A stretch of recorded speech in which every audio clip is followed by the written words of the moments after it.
and welcome to the next in our series of daily sales tips. And you're live with me, Chris Hallett, or you're watching the recording if you're not live. Um, and yesterday, if you saw my post yesterday, which was on LinkedIn, I was talking about some of the things that goes on with business leaders in their own mind when they do sales and sales calls. And it's been something that I've been talking to lots of business leaders about this. And in fact, on a training I did just before Christmas, every one of the people who were on that call, who all run their own business, they all said they don't have sales calls in the sense that they meet with prospective clients, yet they don't view what they're doing in that conversation as a sales call. And the clue's in there. What a lot of people do, particularly your business owners, who they're not, you started your business for a reason. You have an expertise, you have skills. You may well have come out of corporate life as I did. I spent 30 odd years in corporate IT, project program management, and then launched my business. And I was out there selling my consulting services. At that point, I wasn't a professional salesperson. I've never had training in sales. And that's true with a lot of business owners. So, what can often happen is that people will deploy, business leaders will deploy avoidance tactics because it's something, the sales call is one of the things that people fear most, alongside doing exactly this, which is public speaking, or speaking to an audience. What they'll often do as well is create distractions and convince themselves that things aren't quite right, so they'll delay. And one of the biggest ways that people leave money on the table is by not following up and avoiding that follow up after the sales call, or maybe there's been an inquiry, or they've got the sense that somebody's in a position that they want their service. It's in the follow up. One of the key issues that we face is a lot of people, I see lots of posts on this about on social media, think sales is grubby. They think it's sleazy. What will people think of them asking for money, asking for the sale? Will it detract from their professional expertise? And of course, all of those things exist between this ear and this ear, and all the stuff that's going on in the middle in our mind. It's not real. It's not outside of us. It's all inside of us. And so in this session today, I want to talk about what you can do instead.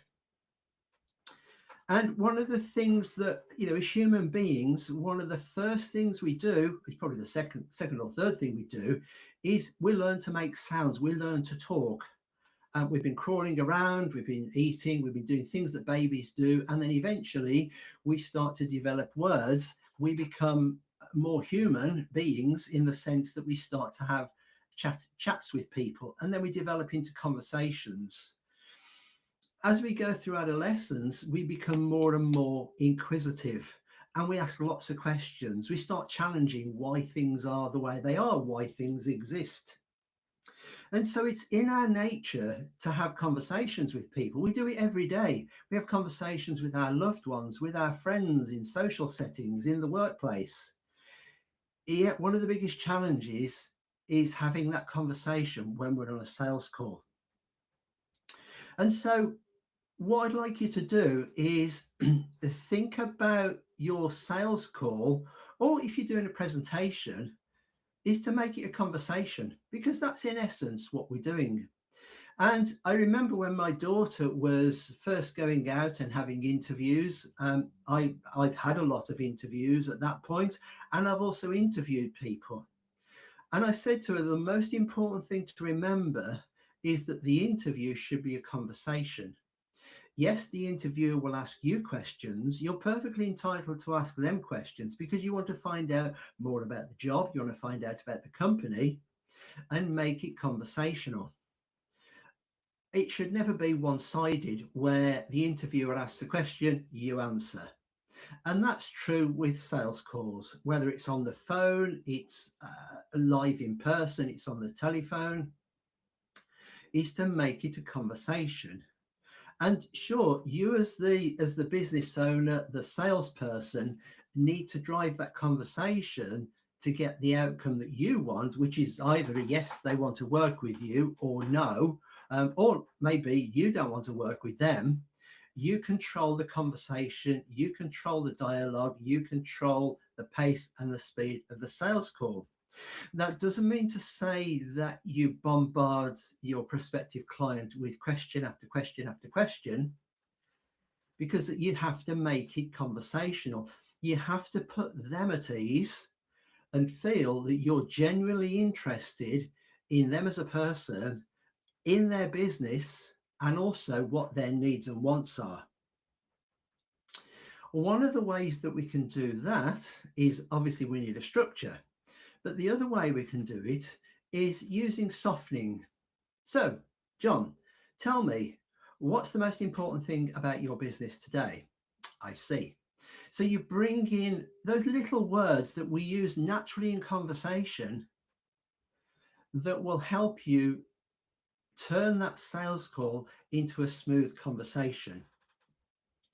Now, I did mention the word structure, and one of the best ways to do that is, without this being prescriptive and you following a script, is you actually have a structure to that sales call.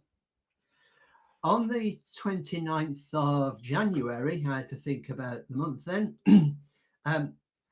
I'm running a webinar. It's 29th, it's at 7 p.m. in the evening, it's live on Zoom, it's live with Q&A. So I'm going to present some stuff to you. I'll talk to you about how this fits into the wider services that I provide and how that may fit with your business. It also gives you the opportunity to ask me questions. It's live, it's not a pre-recorded webinar, so you get the chance to ask me questions, whether that's about sales or anything else about your business. It's on the 29th. I will post the link out. If you want to book a call with me and have a further conversation about how you can manage those conversations and how my training may sit with your business, then there's a link on the screen. Go to my website.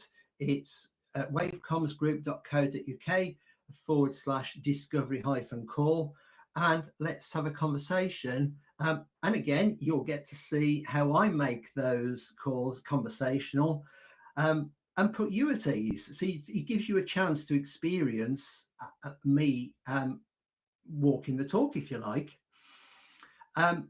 We've got a live training coming up, which I'll tell you about on one of the other sessions that I do, and it'll also be featured on that webinar that we do.